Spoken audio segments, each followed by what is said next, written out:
Salut, ici Jérémy alias Mr Cool pour la chaîne Canalor Café.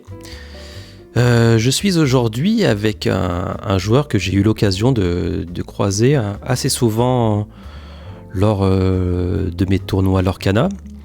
Et c'est un joueur qu'on a suivi depuis un petit moment pour ses très bons résultats qu'il a eu depuis à peu près le chapitre 3 où il s'est lancé, je crois. Et il est très connu pour jouer son deck bleu-rouge. Et on l'a déjà vu sur d'autres chaînes de youtubeurs qu'il avait déjà invités. Et moi, ça faisait un petit moment que j'avais envie de papoter un petit peu avec lui. Donc je suis très heureux de l'avoir aujourd'hui. Donc son pseudo est Q. Et donc merci Q encore pour avoir accepté cette petite interview. Je suis très heureux. Donc je te laisse te présenter. Salut Jérémy, déjà merci pour l'interview. Alors pour mon prénom je m'appelle You, mon pseudo c'est Q, donc c'est quasiment la même chose. J'ai 32 ans et j'habite à Paris. Sinon dans la vraie vie je suis ingénieur ferroviaire, donc ingénieur à la SNCF sur des projets informatiques. Merci Q pour ta petite présentation. Est-ce que tu étais dans ta jeunesse un ancien joueur de TCG ou d'autres jeux de société ? Alors oui, quand j'étais gamin je jouais à Yu-Gi-Oh! J'ai même fait une compète, donc le championnat de France de Yu-Gi-Oh! Qui était sur Paris, mais voilà, je ne sais plus c'était en quelle année. Sinon, je jouais un peu à Magic, mais de manière plus casual, donc j'ai commencé avec Magic Arena, et j'ai joué en vrai, surtout en commandeur avec des potes. Sinon, d'autres jeux de cartes, je joue un peu à Altered et à Star Wars, mais j'ai pas le temps de m'y mettre de manière compétitive, vu que je suis plutôt à fond sur Lorcana. Et sinon, côté jeux de société, je joue pas mal aux jeux de société, de tout, que ce soit petits jeux, moyens jeux ou gros jeux.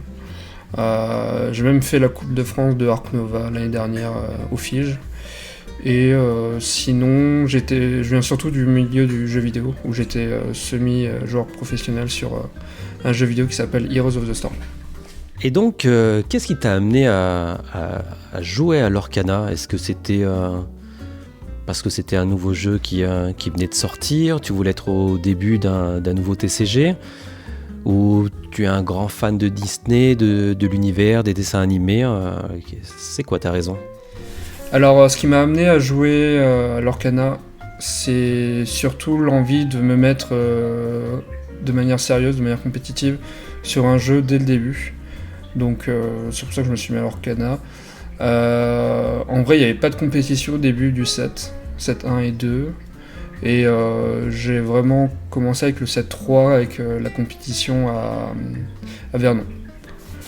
Donc voilà, mais sinon de manière générale, c'est pas trop l'univers ou la collection qui m'a fait amener à jouer à Lorcana. Alors peux-tu me dire aussi quels sont tes decks préférés ?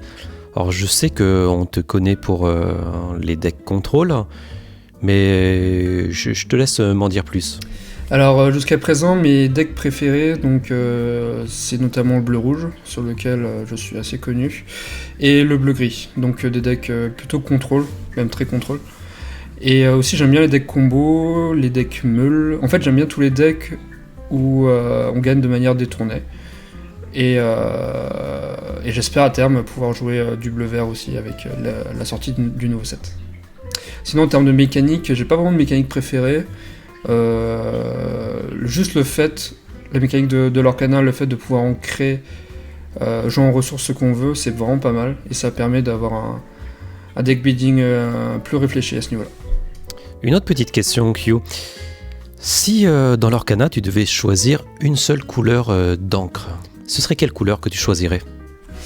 Alors facile, si je choisis une seule couleur dans Lorcana, ça serait le bleu, dans le sens où c'est vraiment la couleur que je préfère et celle que je joue actuellement. J'aime beaucoup la mécanique de pioche, j'aime beaucoup le fait de pouvoir en créer plusieurs fois dans un tour. C'est vraiment la couleur du contrôle, je trouve. Et aussi le fait qu'elle soit beaucoup orientée sur les objets. C'est quelque chose que j'aime beaucoup, tout simplement.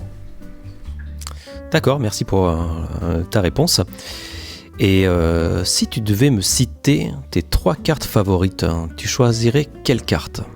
Alors, si je devais citer 3 cartes favorites, je dirais Glace à l'eau. Parce que c'est une glace à l'eau et que c'est un peu fort comme carte.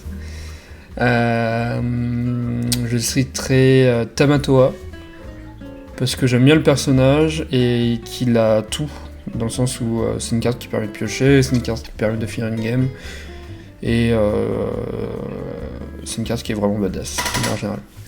Et troisième carte, je dirais Bleu Lumière. C'est un peu pareil, c'est une carte qui permet de piocher et de ramp en même temps, et c'est vraiment quelque chose, c'est vraiment une mécanique que j'aime beaucoup dans le jeu, tout simplement.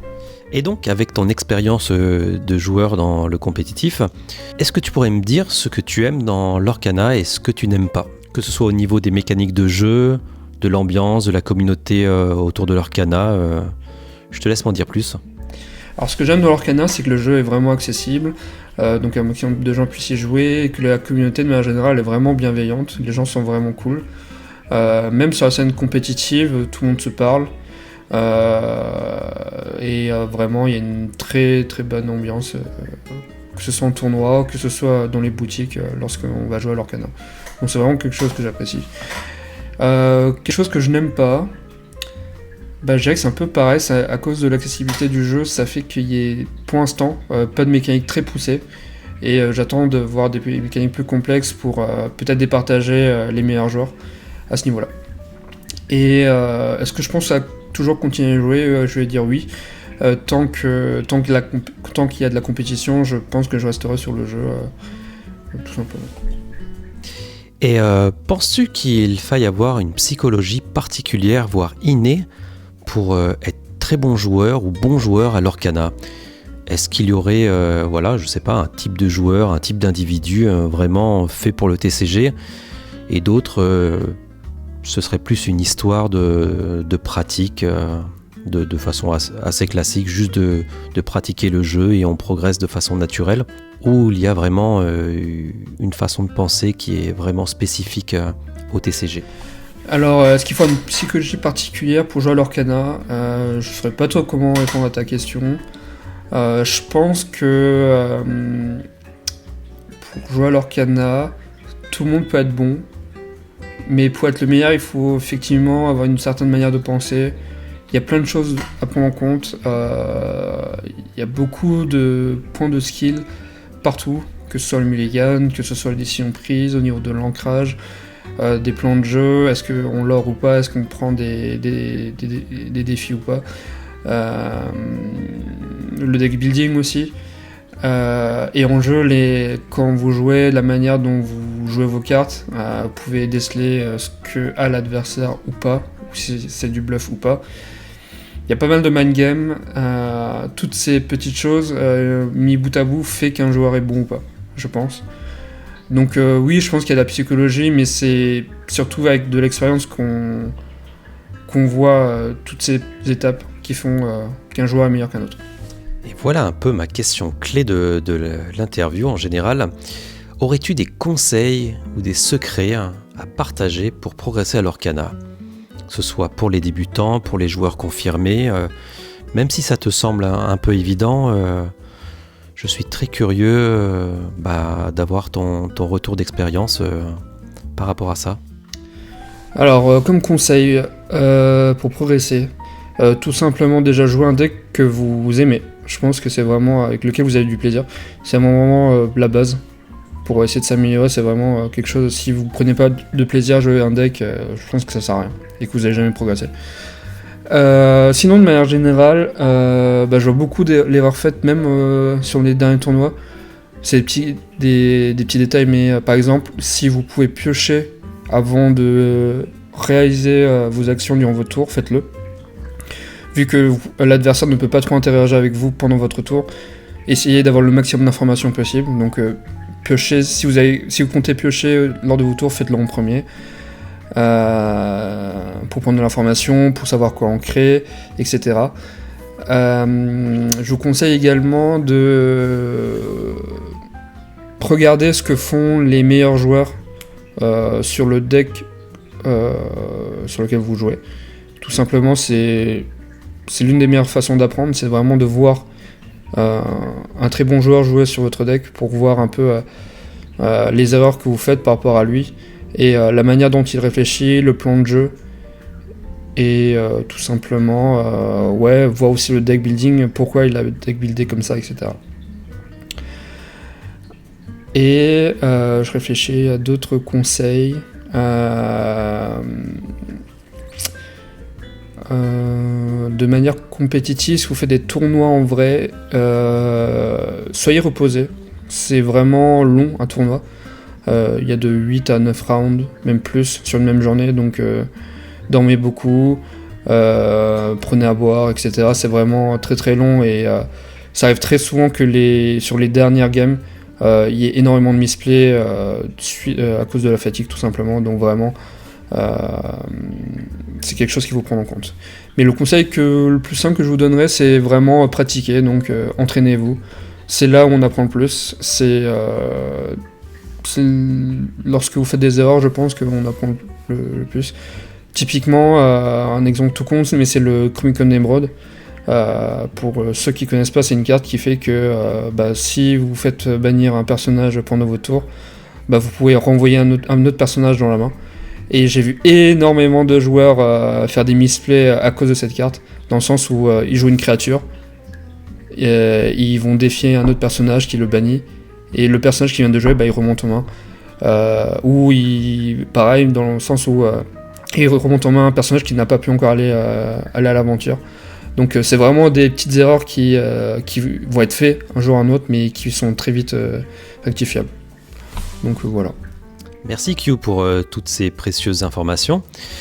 Et un petit peu pour sortir de l'Orcana, est-ce que tu aurais d'autres centres d'intérêt ou passions dans ta vie qu'on ignorait de toi ?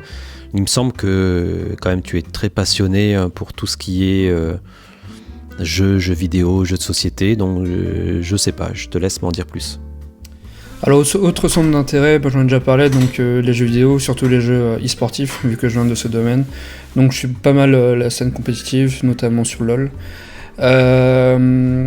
Sinon, passion dans la vie, tout ce qui est lié aux jeux, donc jeux vidéo, jeux de société, j'anime même les jeux de société au bureau, avec plusieurs équipes différentes. Vous pouvez me voir aussi à des festivals de jeux.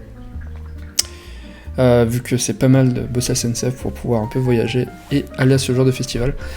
Et aussi tout ce qui est nouvelles technologies. Donc j'ai vraiment tout ce qui a trait à la nouvelle technologie, objets connectés, IA, etc. Donc je m'intéresse un peu à tous ces domaines-là. Eh ben merci Q d'avoir pris le temps de répondre à ces petites questions. C'est vraiment sympa de ta part. Hein.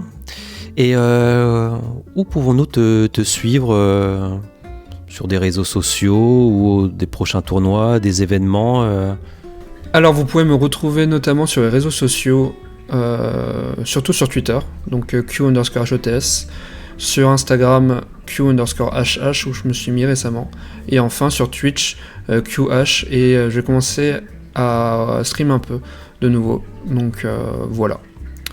Alors mes prochains tournois, mes événements, le 24 novembre, on organise avec mon équipe, la team Force de l'Or, un tournoi au Vésiné, le 24 novembre, un tournoi sur le nouveau set, le 7-6, où je serai caster, donc n'hésitez pas à venir. Je fais un peu de pub, et je serai caster, je streamerai sur Twitch, donc vous pourrez me retrouver à cette occasion-là. Soit au Vésiné directement, soit sur Twitch, sur ma chaîne. Et ça sera vraiment cool parce que ça sera sur le nouveau set et ça va permettre aux gens de se préparer au LCQ, donc le Last Chance Qualifier de décembre. Sinon, le vrai tournoi où vous allez pouvoir me voir, ce sera justement lors des continentaux en décembre à Disneyland. Sinon, vous pouvez me voir en vrai, surtout en boutique sur Paris, notamment au Loufoque. Le Loufoque qui est le partenaire de l'équipe. Donc on va commencer à s'entraîner et à jouer pas mal là-bas, suite à l'ouverture de la boutique. Voilà. Sinon, j'ai tout dit. Merci encore pour cette interview, Jérémy, et puis à la prochaine. Un grand merci encore à toi d'avoir pris le temps de répondre à ces questions, hein. Vraiment, merci. Et je te dis à très bientôt lors de tournois ou autres événements, ou pour un futur interview sur la chaîne. Je serai content de t'inviter encore. Eh ben, je vous dis merci à tous. C'était Jérémy pour la chaîne Canalor Café et à bientôt. Salut!